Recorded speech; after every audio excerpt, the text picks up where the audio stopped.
Hi, everybody. Welcome back to My Favorite Mistake. I'm Mark Graven. Our guest today is Mike Kaeding. He's the CEO of Norhart. They are a company that designs, builds, and rents apartments.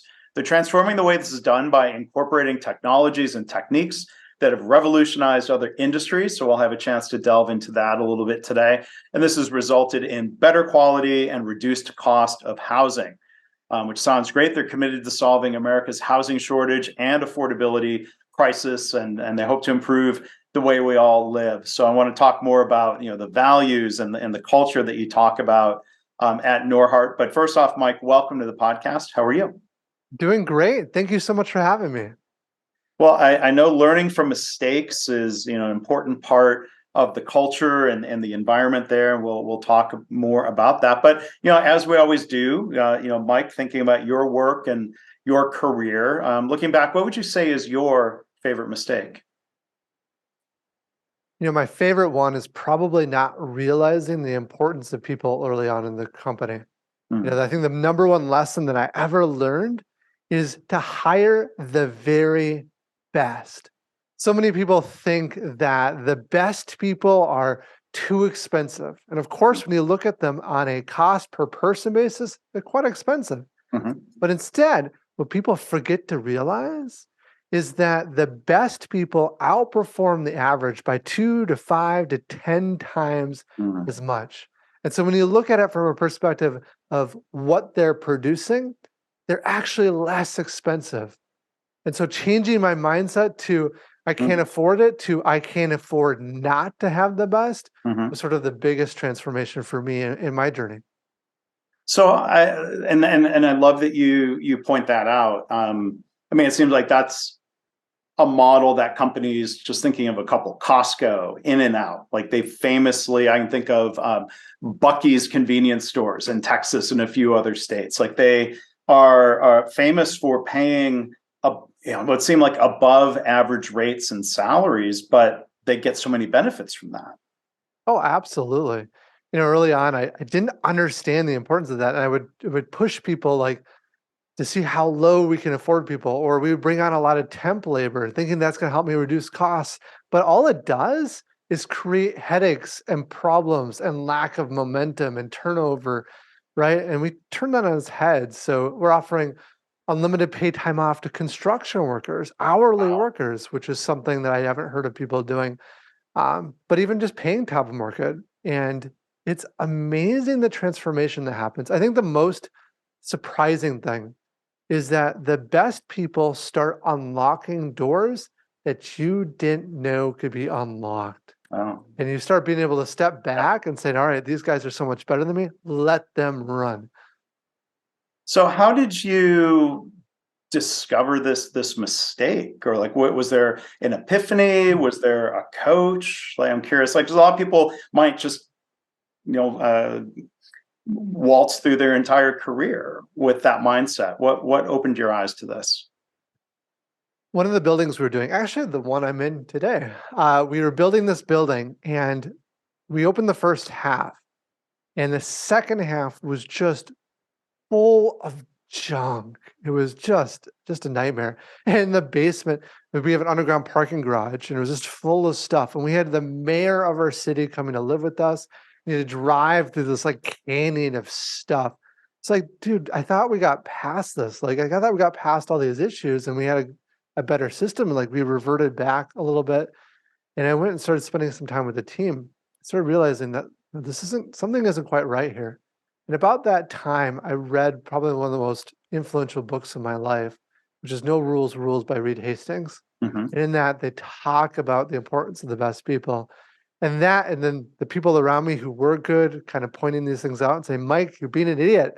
Like, you're the one causing all of this pain. It's not them. It's not anyone else. It's you. And you have to change your mindset. I'm like, oh, so it took me a little bit of time to kind of come around. And we were really trying to hire someone great at that time, and realizing, dude, we do actually have to pay top market. And so that was sort of the epiphany. And then we changed it. We looked at our entire staff. We let most of them go, and we rehired and kind of started from scratch. And it changed everything for us. Wow. And that's the point we started doubling in size every year. So how many employees did you have at that point when you kind of did that reset, if you will? Like 30 to 40. Okay. And you've been growing to how many employees today? About 250 today. Okay. Wow. Um, so Reed Hastings, for people who don't know, I guess he's most known for being the founder of Netflix, right? Yeah.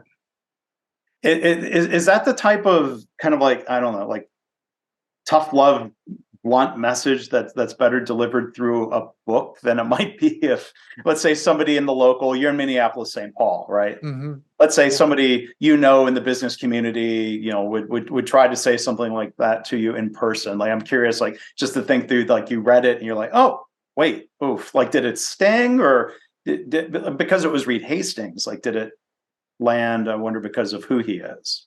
You know, I think it probably would have been better delivered by a coach or someone there. I Mm, just, we had some people speak up, but I think for me, it was most concisely put in that book, which helped me understand it. hmm I, I don't know. For me, I've always recognized how little I truly know. And mm, sometimes that's an asset because we start questioning things that are going on. hmm But I stand on the shoulders of giants. So the more people I can get around me, calling me an idiot, calling me out, pushing me to be better, I actually really enjoy that. Yes, it Yeah. stings. It hurts. I've had moments where I've really questioned my own abilities because of the people around me telling me I'm poor at something. Mm. But that has only helped make me better. And I don't know. That's what I've really enjoyed.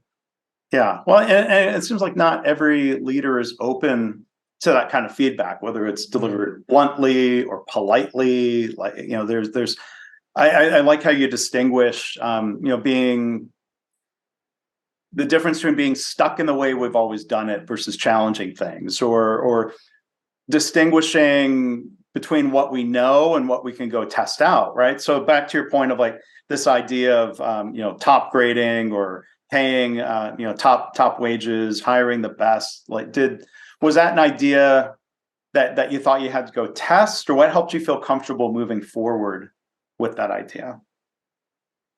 Sometimes in my life, I should probably be doing a little bit more testing than we do. And I think that kind of goes Okay. back to that ignorance and not knowing what we don't know. In fact, looking back a little bit, I think some of the good decisions we've made were, were, I don't know if I would have made them again now that I'm older, simply hmm because I knew the pain that we went through and going through that process. So we just I think just one day I just said, all right, enough is enough. We're hmm kind of switching my mindset. I'm just going to accept this is fact and we're going to try it out. And Yeah. we did, and it changed everything for us. Yeah. Yeah. How quickly did you see the impact of that change in philosophy and approach? Um, I mean, it took us 6 months to get through the whole staff, and then maybe another 3 to 6 months to get new people kind of up and ramped up. But before that point, we were growing at about 16% per year, which is still pretty good, to hmm like doubling in size every year. And you can see the impact there of the quality of team. And were there any lessons learned? I mean, yeah, I would have, I think, if I were there side by side with you, I would have agreed with you on this hypothesis or this idea. But no idea is ever perfect. Like, were there adjustments that were made along the way? Yeah, I think the dark side of hiring the best people is that you have to fire the average. Mm, And we often talk within our company that there's a spectrum of staff. You've got the great people. Most companies know they want great. You got the bad ones. Most companies know they don't want the bad. The difference with us is mm, that most companies will accept the average, but we mhm, don't want the average. We want only the very best, the ones that are going to change the world. And that causes angst in those who are in the average or they're unsure of where they stand. And so one of the things we stole from Netflix is the keeper test. The idea there is if a particular employee were to quit, how hard would they fight, the manager fight to keep them? Yeah. And if the answer isn't fully enthusiastic, I want to keep this guy, then we shouldn't keep them around. mhm, And so I think the lesson that we've learned in trying to implement this better is to provide better feedback, better insight mhm, into those staff members that are a little bit more on the edge, I think what's worse than knowing you're not making the cut is just not knowing which way it's going to go. Yeah. And that creates a bad kind of environment that we've got to be mindful of. Because I imagine even if someone is, this is like the language of HR and evaluation sometimes, meeting expectations. Like they're not a quote unquote rock star. They're not causing any problems, but I mean, you've made an investment in a person, and we're going to come back and talk more about some of your values at Norhart. Like, imagine, like if someone's really aligned to the values and they're living those values, it's easier to say, okay, well, we're going to invest in skills or other competencies that they need to become a top performer. Is that fair to say? Oh, absolutely. Yeah, our values aren't even tied to skill much at all. One of the things we'd look at is not are you best in the world today? There's only a handful of people like that. We're looking at are you on the journey to become best in the world? Yeah. If I was to work directly with you, are you pushing me in some meaningful way? Are you better, or at least trying to be better than me in some way? If I feel that energy and push and camaraderie, then great, you're the right person. If it's just yeah, I'll do what you want me to do, I'm here to punch a clock, it's just not a good fit for us. Yeah. Yeah. So Mike, I'm curious if you can give us a little bit more of the history of Norhart. Yeah. I know you took over from your father and that it was sudden and unexpected. So I'm sorry to bring that up, but I was wondering if you could tell us a little bit of the context there of, becoming CEO and looking at, whatever history or culture was there versus where you were looking to take the company where you are taking it. Yeah. So this was originally a family business. And I can remember as a kid, pipsqueak kid, very young, we would be taking family outings to the local hardware store about a half an hour away.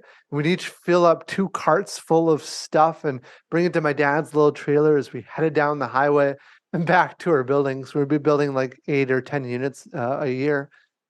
And then I went off to college and I wanted nothing to do with the family business. Yeah. And my dad really wanted me to join, but looking back, I think the reason I didn't want to join is because I didn't want people to think it was given to me. Mm-hmm. So I really wrestled with my own ego on that point quite a bit.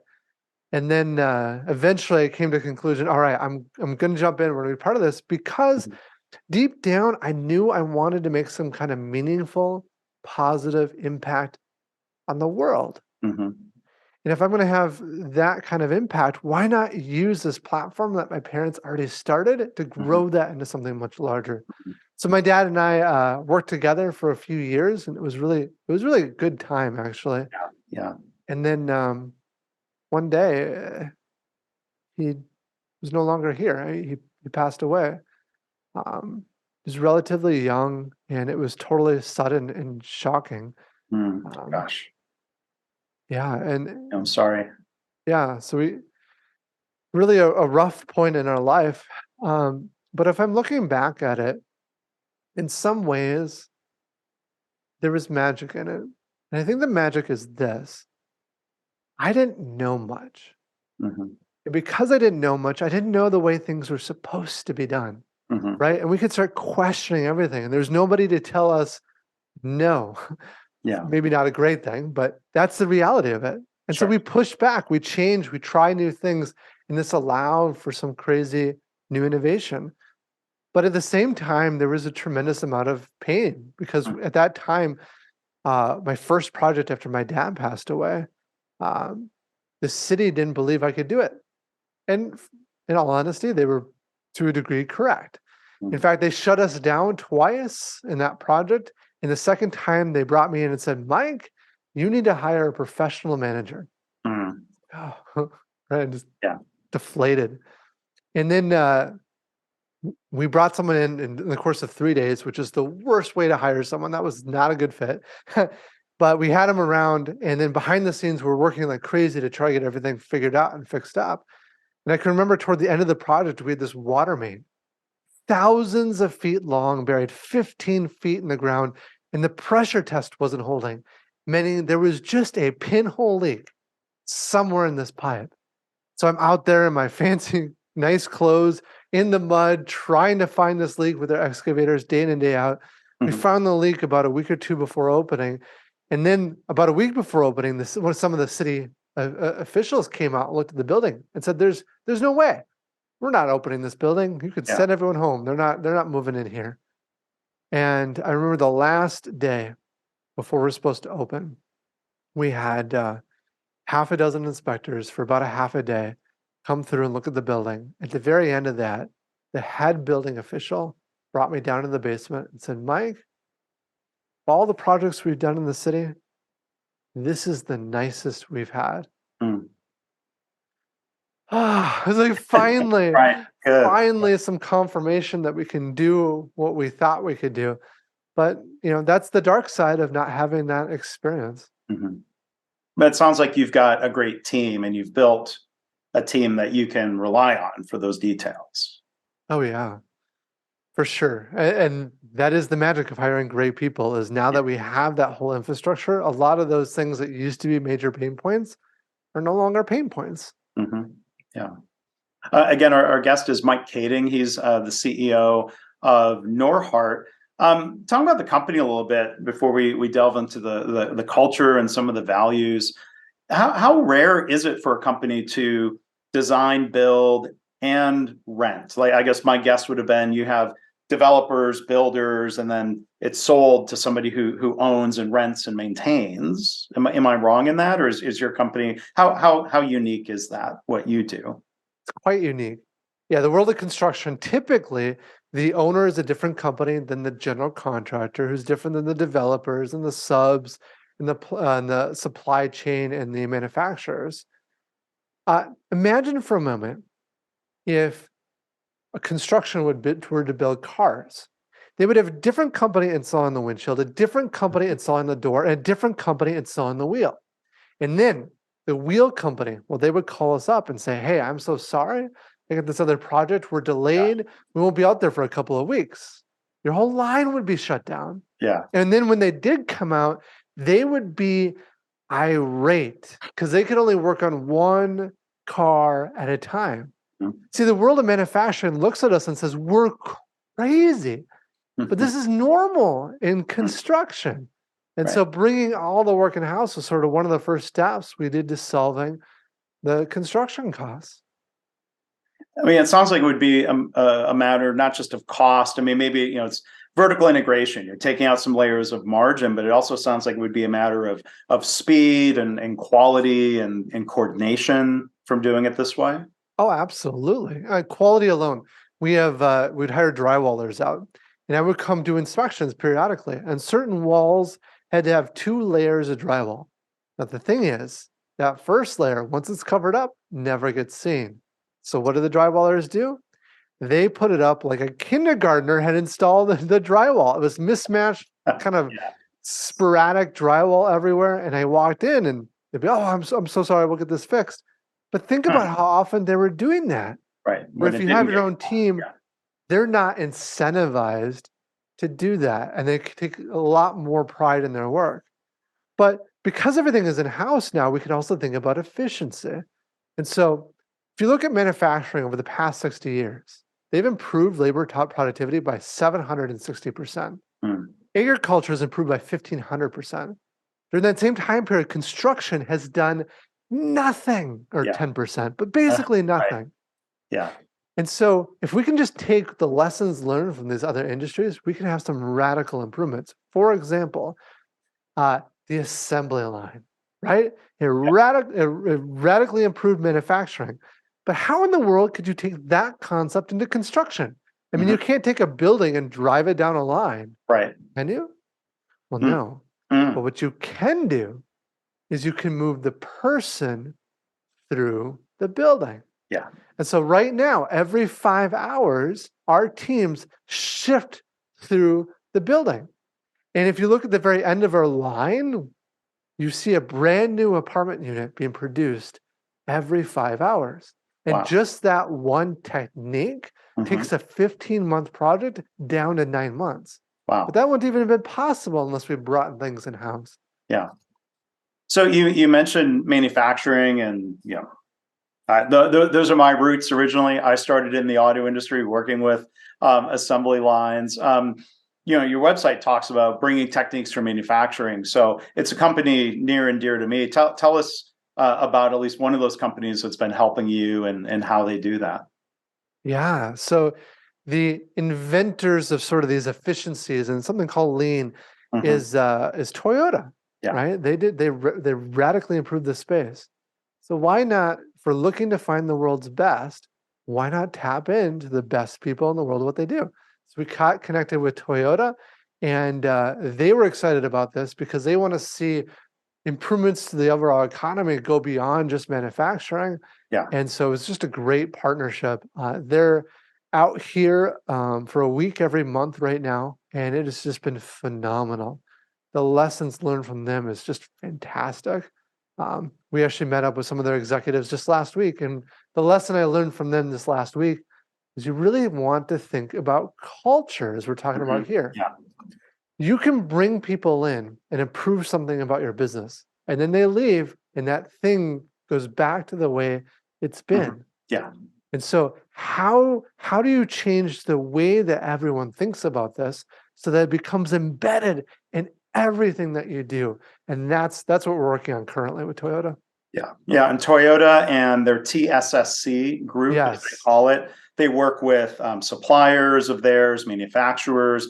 They've done a lot of pro bono work for nonprofits, like with food banks and soup kitchens, and helping them improve, not coming in to be the idea people, but to come in and coach and teach methodology. They've done a lot of work in healthcare, and I could see. I mean, I can't speak on their behalf, but I could see the appeal where Norhart talks about, and there's this phrase that's on your website: obsession to improve our customers' lives. Like that. That's kind Mhm. of a high-minded purpose or mission. Where I could see, Toyota talks about doing the same things around mobility and improving people's lives. I Yeah. wonder if that was part of the connection of like how they decide to work with a company like Norhart. Oh, absolutely. There's a several month process that we go through and kind of evaluating each other to see if we're a good fit. And Mm, a key piece of that's the culture, right? yeah, If you don't have the right culture in place, Toyota might be open to working with you, but they're not going to have any bit of effectiveness unless you've got the right people and the right willingness to change and improve. And so, yeah, it's been a great partnership. In fact, uh, we're in talks about becoming one of their like prime sites that they kind of show off to the rest of the world, and maybe oh we can wow. share this knowledge and experience we've gained in the construction world with other companies. So I'll put links in the show notes for the audience about some of the videos and some of the work that TSSC and Toyota have shared. Maybe I'll look forward to there being a video about Norhart someday that we can Love it. watch and learn from and share. So you talk in videos and on the website about the importance of culture, creating an Mm, attractive culture, and I know how important that can be, to people in manufacturing. So I wouldn't be surprised that that matters to people doing construction. But can you kind of talk about like that connection of somebody who's a drywaller or a painter or whatever their field is? Like they may have always thought of like the tasks and the job. I'm curious, like if you have stories about how like that connection to purpose and mission connects with people in jobs like that. yeah, the heart of it is understanding what your purpose and mission are. And if you get that right, it takes some time, but if you get that right, that connection starts happening. For us, our purpose is to create a better way to live. But I think the impact that we can have is solving America's housing affordability. Yeah. And once people start to get that, they realize that we're more than just here to make some money or just to get some work done or build a nice new building. We're all about solving that problem for humanity, and that gives people an extra energy and oomph to get what they're Yeah. getting done. Yeah. Another piece of our culture is our mission, which is to build and manage awesome apartments.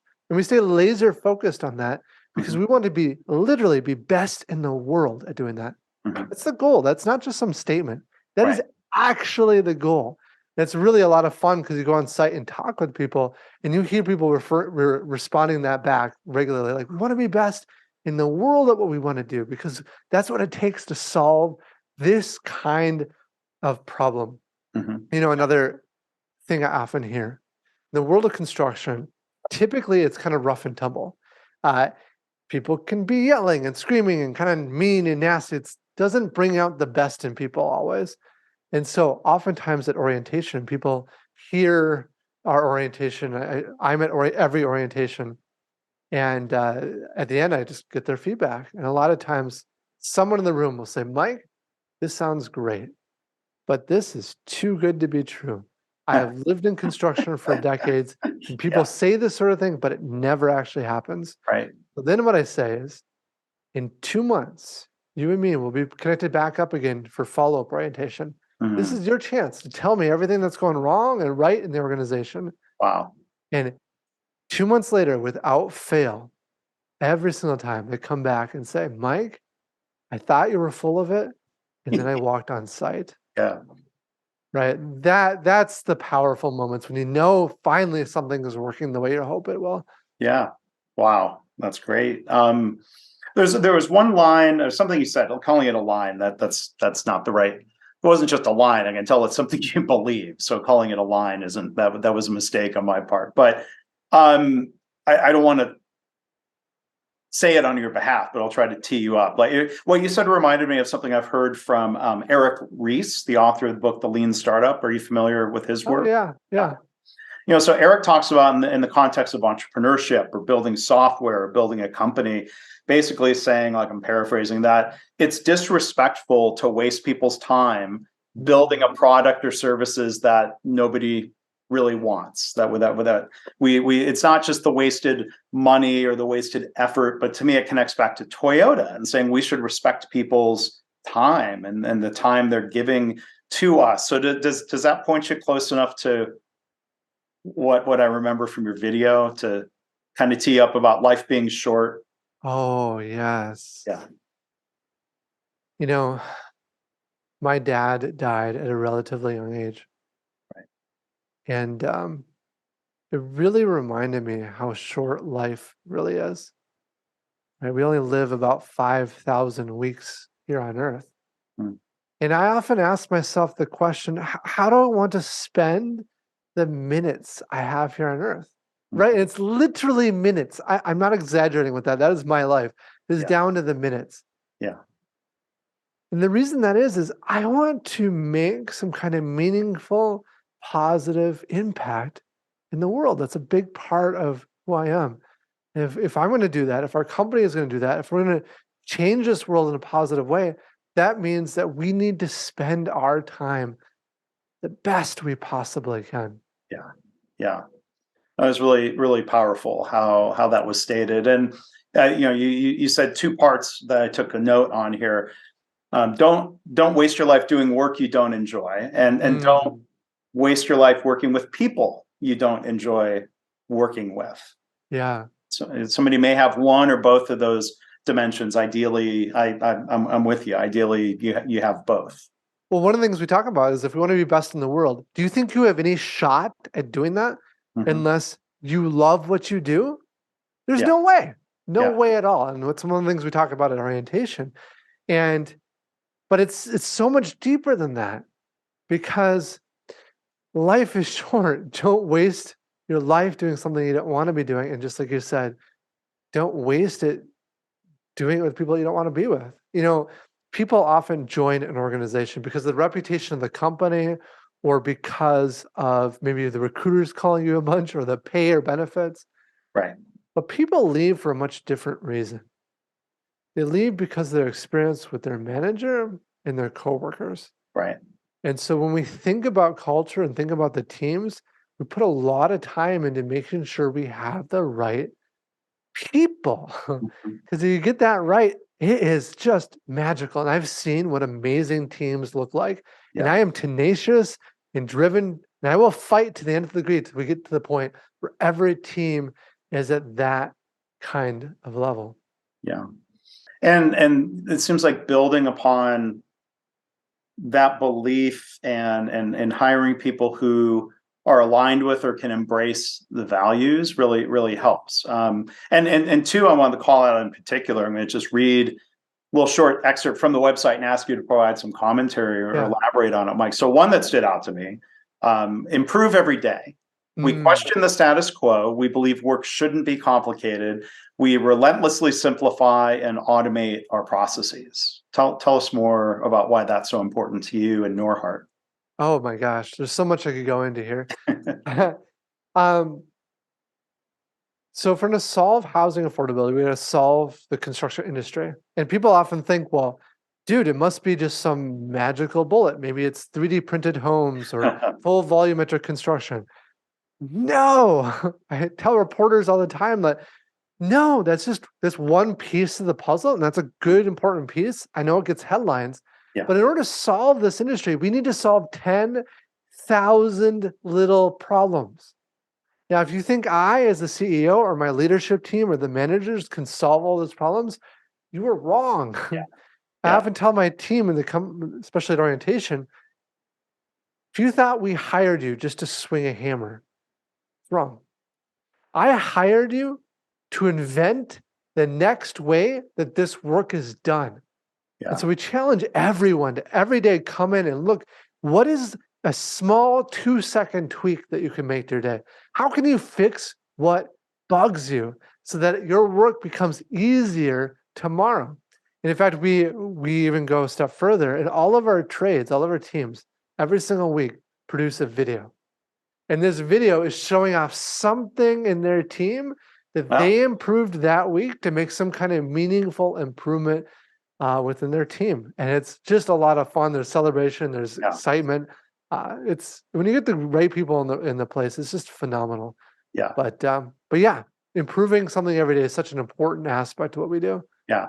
And making it safe for people to speak up, psychological safety. Questioning the status quo is something that gets people in trouble or punished in a lot of environments. And to build on what you were saying, you are not going to come anywhere close to being the best company in the world if it's a culture where people cannot challenge the status quo. Oh my gosh, yes. I feel like you've seen my orientation. This is great. Part of even psychological safety, that's what I end with. Because Google did this study comparing the very best versus the worst. Have you shared that study with your listeners? We haven't talked about it directly. Okay. I do point to it and mention it in my book, from Amy Edmondson's work with Google. But no, please go ahead. So the study I'm referring to, they did this difference, compared the very best teams in Google with the good ones. And again, the teams in Google are all really good. Sure. But what was that difference? There was a number of factors, but the number one most important factor that they found was psychological safety. Right. And psychological safety is how comfortable you feel at sharing your honest belief of what's going on. And I tell our team, imagine if a genius were to battle it out against any one of us with a problem. Now the genius is going to win. But if you take that same genius and have them battle it out against a team of people, a high-functioning, competent team, the team will win. But what's the trick? The trick is that we're tapping into the brain power of every single person in that room. Right. We're so hardwired to want to feel accepted, to feel like people like us. And so that causes us to take suboptimal choices, like not asking questions to avoid feeling ignorant, or to not question the status quo so don't come off as negative. Right. But if only 2 people in a group of 10 are providing all the feedback and thoughts and idea, why do we have the other 8? We need everyone involved so that we can get the very best ideas. And then I ask the group and I say, hey, who do you think I'd rather hear from? Do you think I'd rather hear from the 20-year veteran in our company or the brand new employee? They say it's the brand new employee.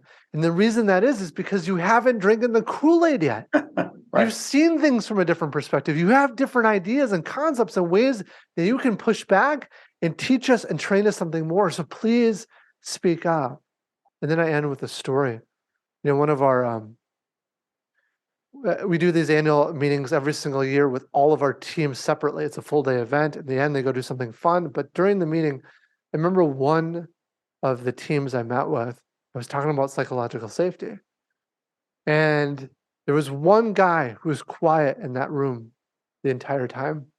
At the very end, he spoke up and said, Mike, you know this thing on psychological safety? I see it. You know, I am afraid to share my thoughts. I'm afraid to speak up. You know, look around this room and everyone's so much more experienced than me. They're so much smarter than I am. I have ideas, but then I think, well, I'm sure they've already thought of that idea.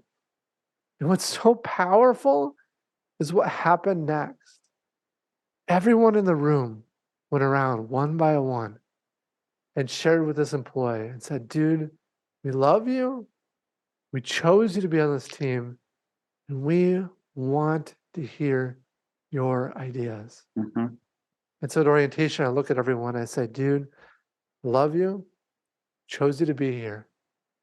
By extension, I want to hear your ideas. Yeah.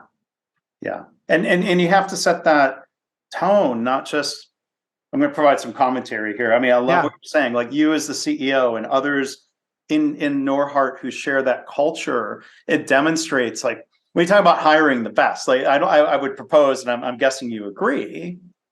It's a dangerous way to ask a question, but okay, I'm going to say it anyway. It's not even a question. I'm going to make a statement. It's not a matter of hiring people who are uniquely brave and courageous, who will speak up no matter what. Like it's a matter of creating the conditions where people who unfortunately have been taught by previous employers, don't make waves, keep your mouth shut, don't be a troublemaker. You have to draw that back out of people and demonstrate that it's actually safe, right? Yeah. We have an international team as well. About 15% of our staff are across the globe. And we have a couple of people in, I'm blanking on the country now, but it's in an Asian country. Yeah. And I don't know if it's their country or just the companies they've been with, but it was very much the culture where they would tell you to speak up and then they would bash you down when you did. And it really made it clear, like, you don't speak up with this group. And when we hired them on, they were always very polite, always, absolutely, we're on this, we're good. And I knew, I just from experience, no one is ever that happy with everything. Like, if you don't tell me something is wrong, then I know you're not telling me the truth. And so I pressed them and pressed them. Eventually we started realizing that, like, we need to go through some kind of exercise, something, so they can know that I'm actually serious. And so what we did is we took a half-day meeting, and the entire the thing of the event was me defending outlandish things. Like, we're going to build an apartment building that's only for birds to live in. Or I've got this new ingenious idea. We're going to offer all of our rents for free. Talk about housing affordability. Really good. And their job was to debate me and call me wrong. But what was powerful about that is, since we used an idea that was ludicrous, it gave them enough room to start speaking up against me. And then that gave them some more confidence to have more authentic conversations with me later on. Wow. I love that. Practicing by pushing back on a ludicrous idea. That's what it took for them. I'm sorry, go ahead. It took them. That's what it took for them, because they were such at a point of fear. Yeah. And I think, meeting people where they are is important. And, another value here, and I'm going to bring it into, I think, one of the other values that you've demonstrated, if it wasn't even part of the list. So the one that's on the list says, be a genuine human. We are kind, supportive, and humble. We share credit, admit our mistakes, and learn from them, right? So that's music to my ears, all of it, but that part especially. We are open, honest, and vulnerable. And, it seems to connect then into transparency. And this is the last thing, I wanted to ask you about here, Mike. The practice of sharing your employee survey results online. Like, in a lot of organizations, they would not share this with everybody internally, but I could go and read your 65-page thing you posted, and I didn't read all of it, but I did a search for the word mistakes. And here are the two comments I want to read to you and get your comments and reaction on. So one from a painting and drywall employee said, "We're allowed to make mistakes because we are human. We learn from them and grow. And with more practice, and we get better. We are all working towards one goal. And then the second comment, which I think was somebody in the business function, said, "We own our mistakes and we make continuous improvements." Like Love that. that's awesome to hear. Dude, you're the first podcast host that's found this. I'm so happy for that. That's fantastic. For us, we do these surveys, and it's put on by a nationwide company, so it's independent of us. And you're right, most companies don't offer those survey results all publicly or even to their own teams.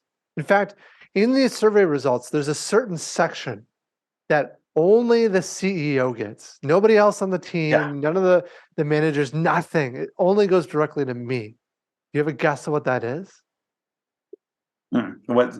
My score, how Oh, I did. Oh, right. Well, guess what the first thing we show when we meet with the company? Yeah. I show them my results, and they're not perfect. I'm average or so amongst the kinds of companies that take these surveys. Yeah. And so I think it's so important to be transparent completely with where we're at in this stuff, because I often say I don't want to be fake good.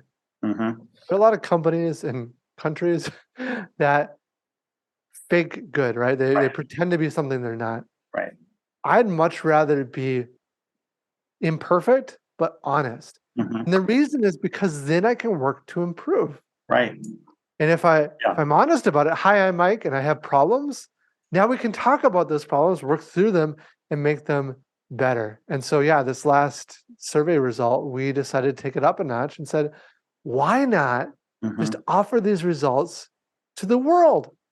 Like, one of the hesitations we see in employees jumping between companies is the fear that the grass really isn't greener on the other side of the fence. Yeah. And if all of us companies were to be very honest and share those results, it's better for the employee because they know what they're getting into, but it's also better for the company because it forces us to be better. Yeah. Right? Transparency inspires better results. And I think there's a powerful element that many companies miss. Yeah. Wow. That's really powerful. And I'm glad that you're not just doing that, but sharing that with others. I really appreciate that, Mike. So before we wrap up, and I hate to wrap it up, I think hopefully we'll be able to do a longer discussion about Lean and Toyota and another podcast that I host called Lean Blog Interviews. I feel like we're scratching the surface here, but we've been joined again by Mike Kaeding, CEO of Norhart. I know you wanted to mention two things that you're launching soon, two new initiatives. Please, tell us a little bit about that. Yeah, two big initiatives. The first is Norhart Invest. It's an opportunity to allow investors to become the bank and to earn the interest plus the bank's profits. And so we're offering interest-bearing accounts that are quite strong in the market right now. And if you're willing to lock it up for a little period of time, then you can get higher rates, or it's a little lower if you keep it flexible. So that's sort of the first big thing. And the second is a new podcast called Becoming a Unicorn. It's about the journey of small companies growing to billion-dollar enterprises. The twist is that we want to look at what that journey looks like authentically. The good, the bad, and the ugly. And so we are not far from launching that, but you can visit our website to see more information on both.